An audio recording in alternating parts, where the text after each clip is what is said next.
merci pour le rendez-vous. Voilà, on se retrouve tranquillement avec la parole de Dieu. Vous êtes dans vos maisons, puisque la loi, c'est la loi, il faut s'y soumettre.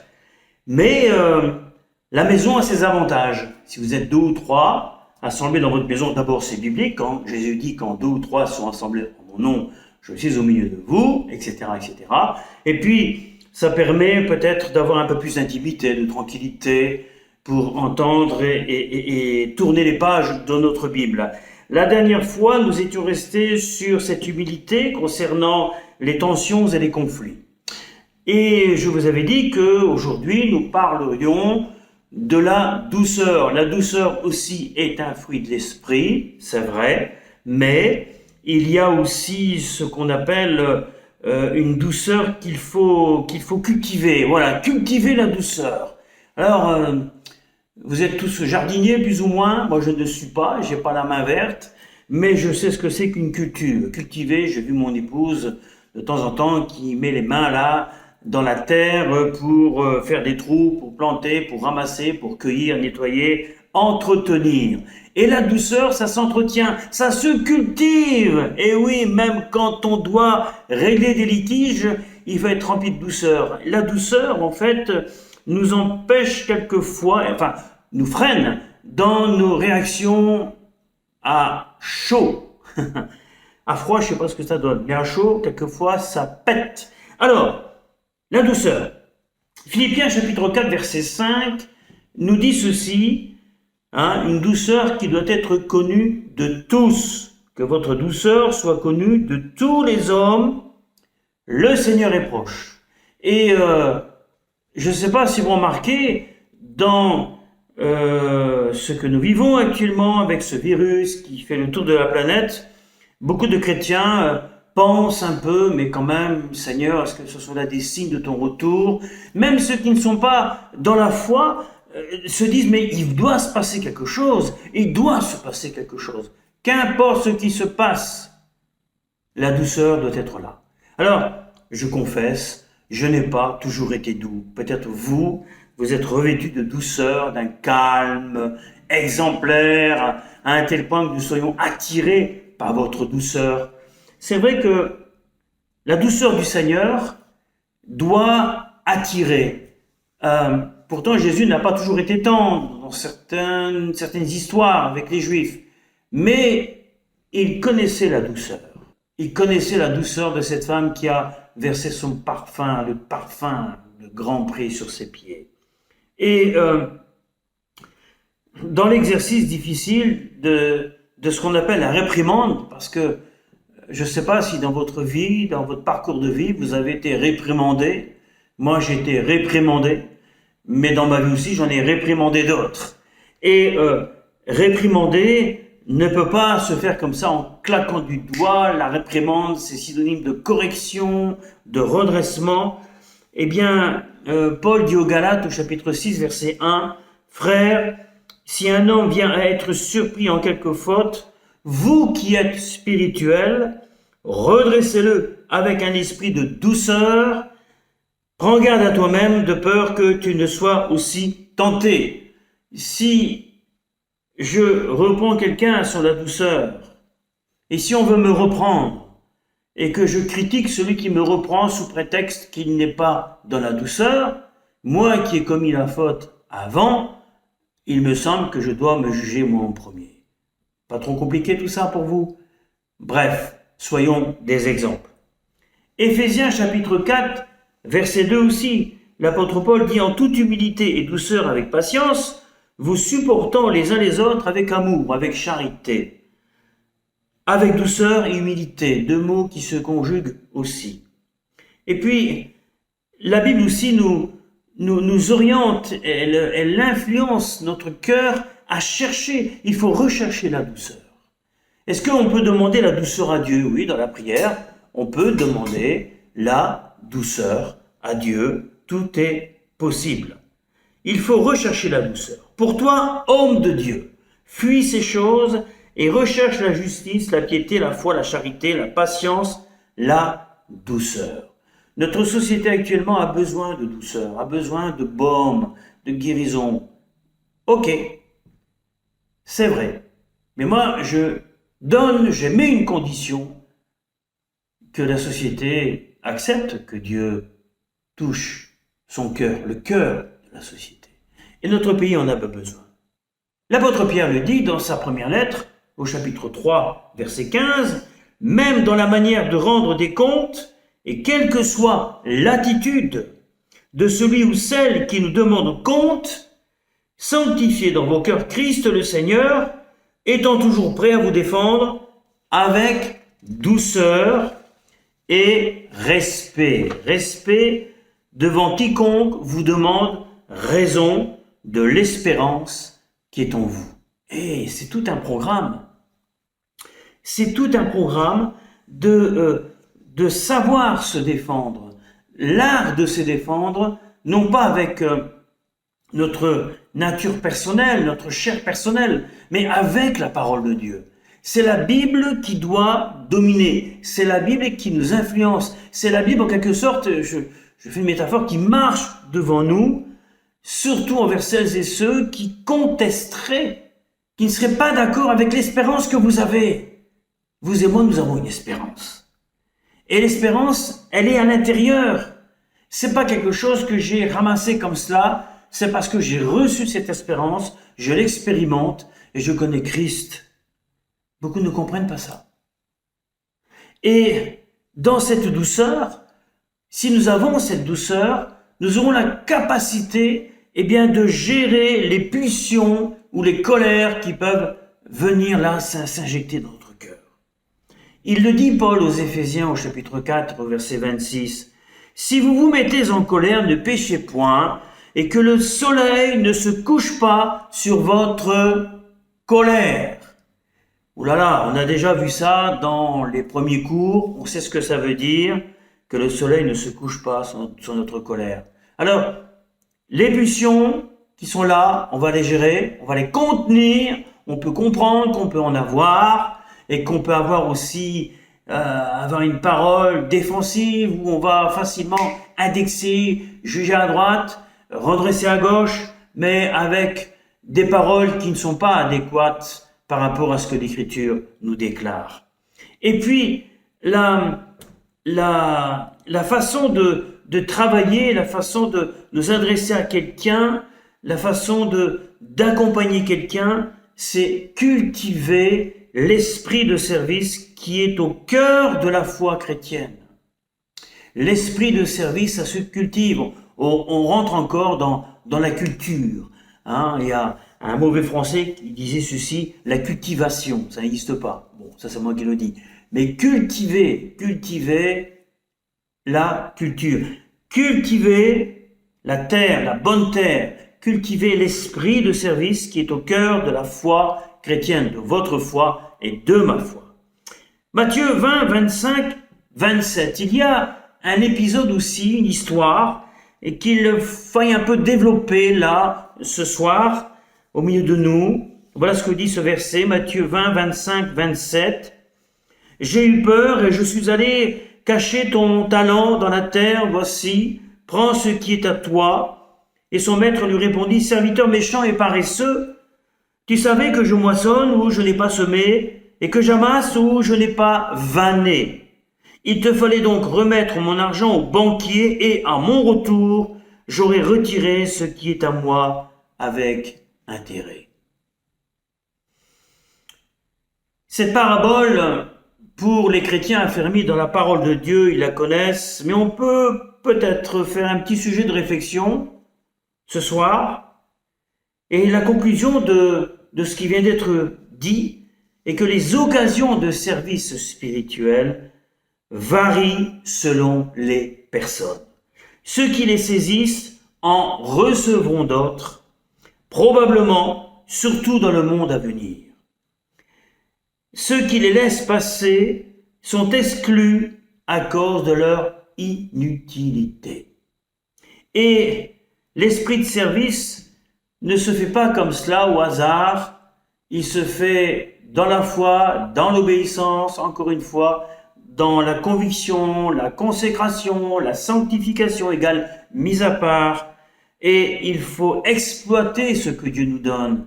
Si vous avez reçu un service quelconque, il faut l'exploiter. Si vous avez reçu quelque chose qui permet d'être un médiateur, encore une fois, entre l'un et l'autre, si Dieu vous utilise pour calmer les ardeurs de l'un ou de l'autre, ou d'être un peu l'avocat, et tenter de concilier, des conciliateurs quand il y a des tensions et des conflits, ne négligez pas ce que Dieu vous donne.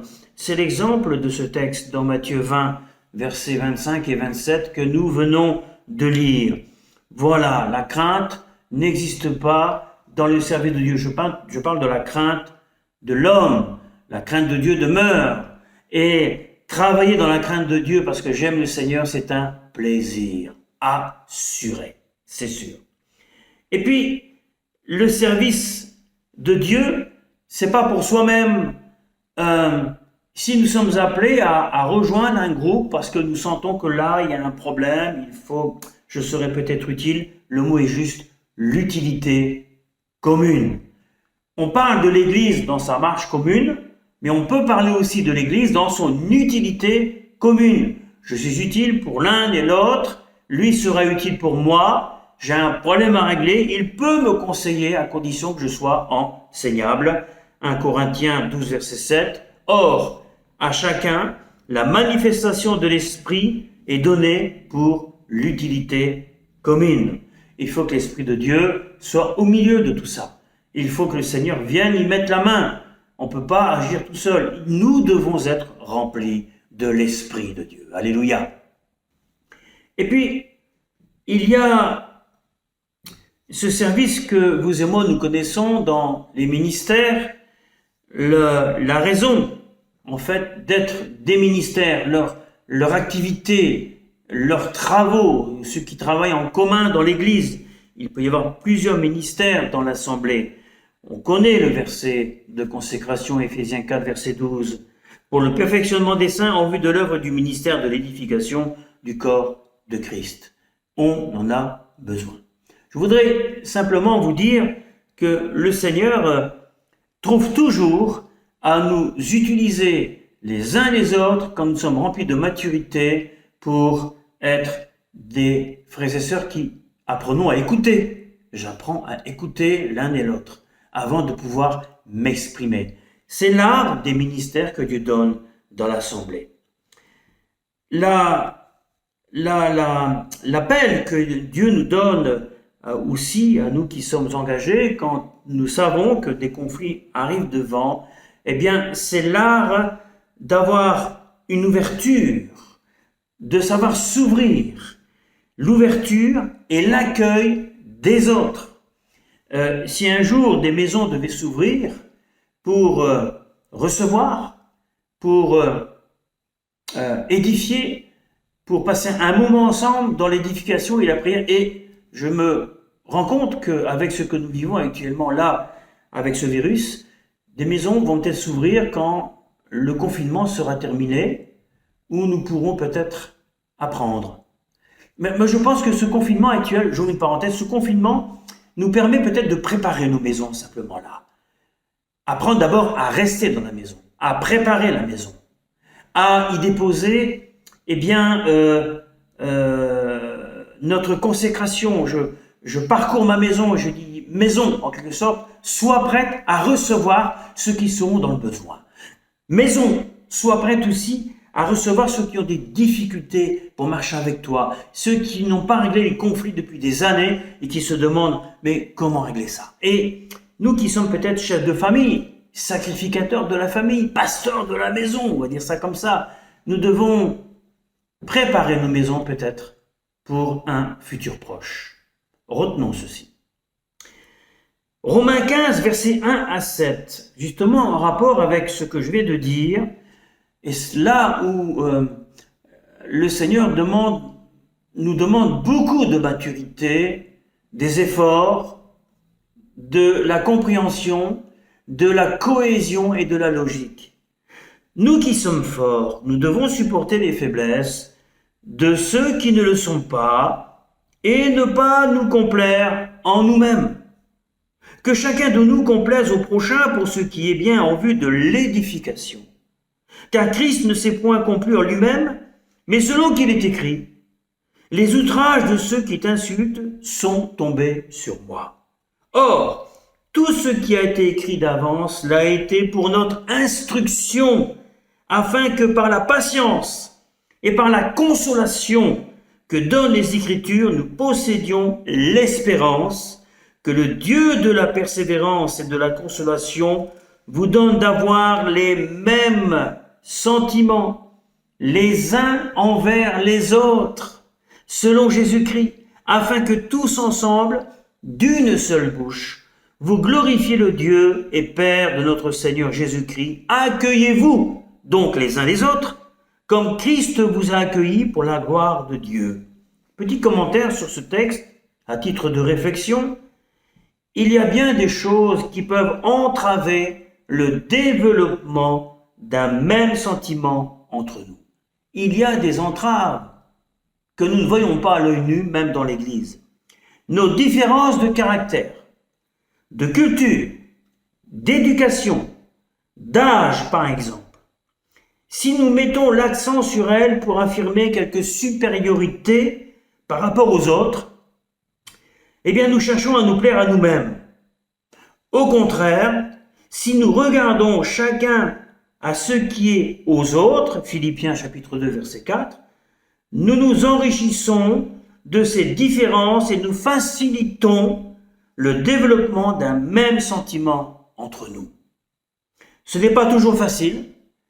Il faut parfois beaucoup de temps et d'application pour établir, puis maintenir une relation solide avec un frère. Avec les frères, les sœurs, avec les sœurs, on peut se comprendre.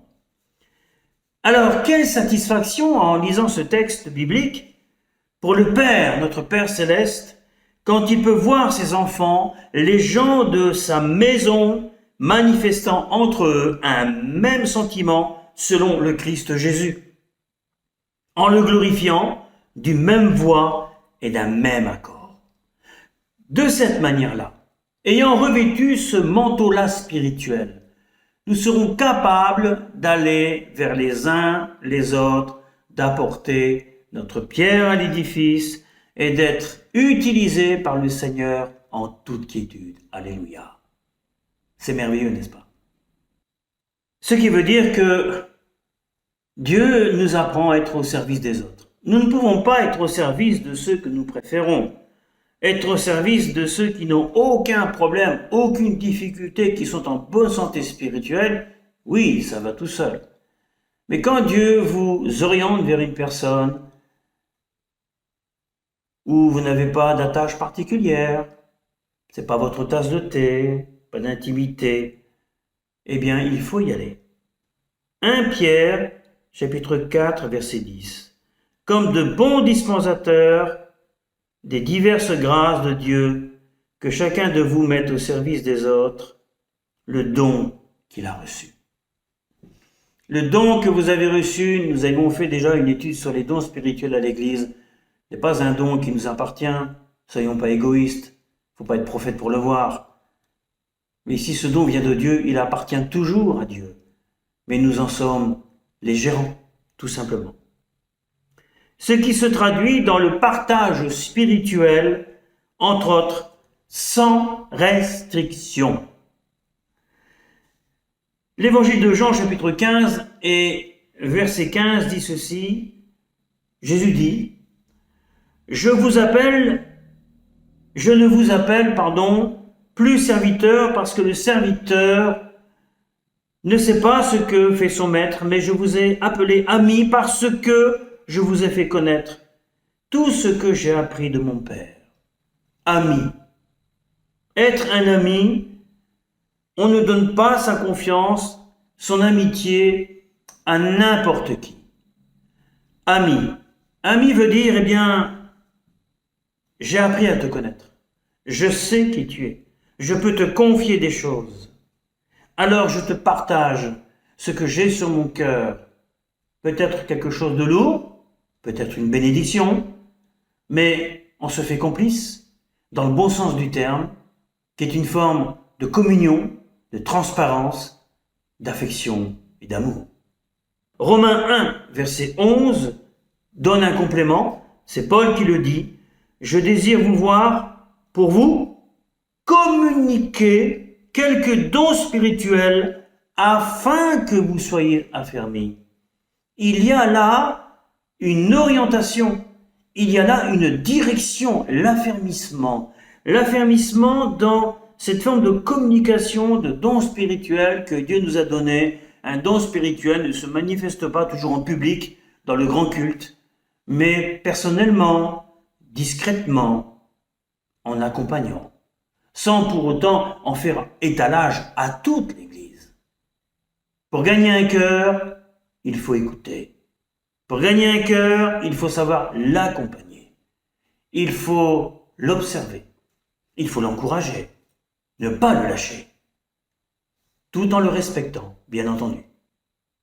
Le chrétien doit avoir à cœur un souci. Souci égale fardeau en quelque sorte, permanent d'information des autres.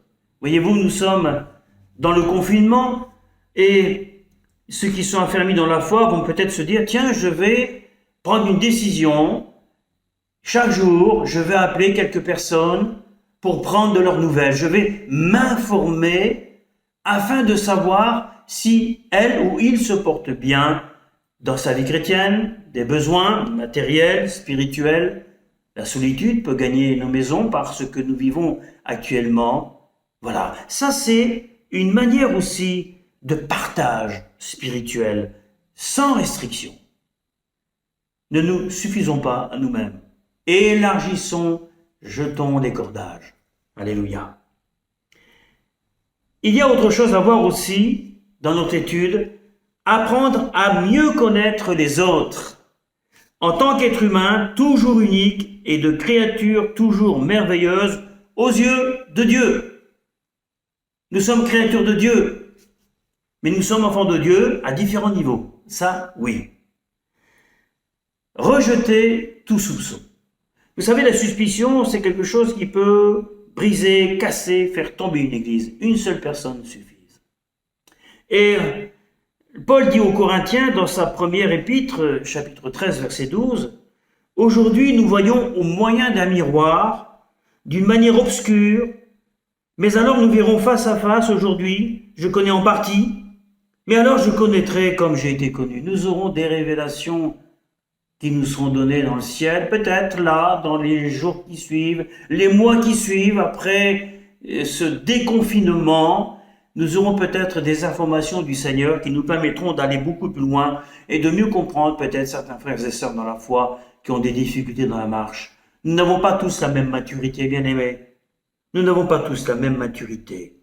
Mais nous sommes des créatures merveilleuses aux yeux de Dieu. Et ayons le regard de Dieu sur ces créatures merveilleuses. Pas facile, hein?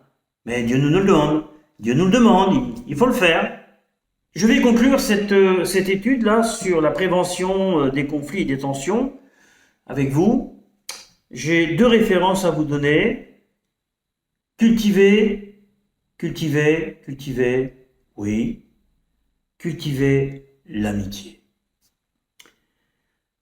Pierre dit dans sa première lettre, chapitre 1, verset 22, « Ayant purifié vos âmes en obéissant à la vérité pour avoir un amour fraternel sincère, aimez-vous ardemment les uns les autres de tout votre cœur. » C'est pas écrit, côtoyez-vous de temps en temps, voilà, je te fais un petit coucou, je sais que tu es là, mais je te vois de très loin.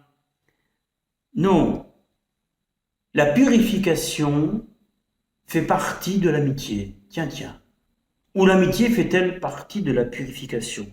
Un cœur transparent, un cœur purifié. Un cœur transparent peut transmettre une amitié, une réelle amitié, une vraie amitié. Un amour fraternel, sincère. Aimez-vous les uns les autres, ardemment, de tout votre cœur. Le Seigneur a fait plus que de nous aimer par pure conformité. Voilà. Non. Il est monté sur la croix, fruit de son amour, pour moi, pour vous. Plus qu'une amitié. Il a pris notre chair sur lui. notre vie minable, nos imperfections, nos maladies, nos péchés. Et puis, il faut savoir que mieux se connaître, c'est adopter des règles d'or que Dieu nous donne. Il y en a une qui n'est pas négligeable, et l'évangéliste Matthieu le dit au chapitre 7, verset 12, « Tout ce que vous voulez que les hommes fassent pour vous, faites de même pour eux, car c'est la loi et les prophètes. » Faites pareil. Faites pareil. Le Seigneur donne là une excellente règle. C'est une règle d'or. Conclusion, avant qu'on se quitte. Une phrase. Des efforts à fournir pour vivre la pleine dimension du pardon mutuel qui sera le résultat d'un conflit ou des tensions réglées qui se terminent par le pardon et la prière. Allez, à la prochaine.